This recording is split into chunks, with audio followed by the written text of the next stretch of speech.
چاہتا ہے کہ وہ کامیاب ہو، اس کے سارے خواب پورے ہوں اور اس کی خواہشات تکمیل کو پہنچیں، لیکن ہم دیکھتے ہیں کہ صرف کچھ انسانوں کی ہی خواہشات پوری ہوتی ہیں، باقی سب تو صرف سوچتے اور چاہتے ہی رہ جاتے ہیں۔ آخر کیوں؟ اس کی وجہ یہ ہے کہ وہ لوگ اپنے اس کام کی خواہش تو کرتے ہیں لیکن مقصد نہیں بناتے۔ خواہش اور مقصد میں فرق ہوتا ہے۔ انگریزی میں کہاوت ہے کہ a goal is a dream with a deadline, otherwise it is a desire or wish۔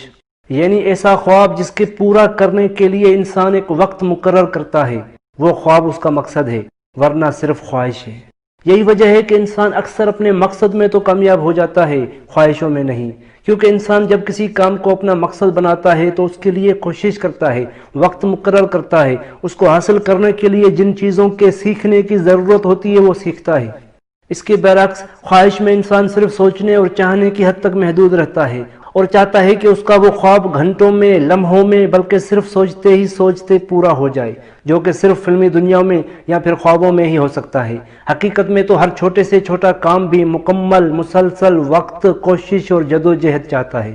لیکن آپ جس سے بھی پوچھیں گے تو ہر انسان یہی کہے گا کہ یہ کام اس کی صرف خواہش نہیں بلکہ اس کا مقصد ہے، اور وہ کہے گا کہ دل تو بہت چاہتا ہے، احساس بھی ہے، کبھی کبھی دکھ بھی ہوتا ہے، مگر سستی ہو جاتی ہے، وہ کام کر نہیں پاتا، ہمت نہیں ہوتی۔ آخر کیوں؟ اس کا مطلب ہے کہ صرف کسی کام کا چاہنا اور خواہش کرنا اس کام کے مکمل ہونے کے لیے کافی نہیں، بلکہ ان سب کے ساتھ ایک اور چیز بھی ضروری ہے۔ وہ چیز ہے کام کرنے کا جذبہ، جس کو موٹیویشن بھی کہتے ہیں۔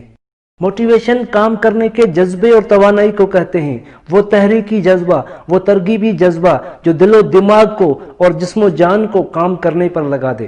ایک بات یاد رکھیں کہ جس طرح جسم کو کھانے پینے کی ضرورت ہے، اسی طرح اس کے دل و دماغ کو بھی خوراک کی ضرورت ہے۔ وہ خوراک ہے یہی جذبہ جو جسم کی تمام صلاحیتوں کو استعمال کروا سکے۔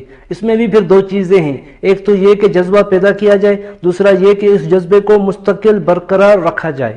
کیونکہ اکثر ایسا ہوتا ہے کہ ہم جب دنیا کے کامیاب لوگوں کے بارے میں باتیں سنتے ہیں یا ان کے واقعات پڑھتے ہیں تو اس وقت ہمیں جذبہ ملتا ہے اور کچھ دن تک ہم اسی جذبے کے تحت کام بھی کر لیتے ہیں، لیکن پھر وہی کیفیت اور سستی چھا جاتی ہے، جس سے ظاہر ہوتا ہے کہ کامیابی کے لیے صرف وقتی جذبہ کافی نہیں بلکہ مستقل جذبہ، مستقل موٹیویشن چاہیے، تب کہیں جا کر انسان اپنے اس مقصد میں صحیح معنوں میں کامیاب ہوتا ہے۔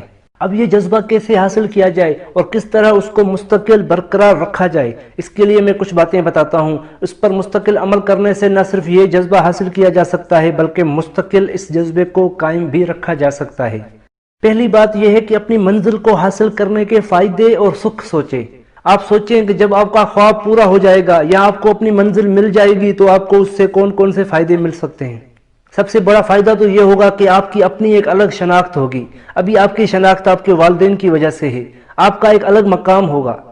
اسی طرح اب یہ بھی سوچیں کہ اگر میرا خواب پورا نہیں ہوتا اور اگر میں ناکام ہو جاتا ہوں تو مجھے کیا کیا نقصانات ہو سکتے ہیں، مجھے کیا کیا تکلیفیں آ سکتی ہیں۔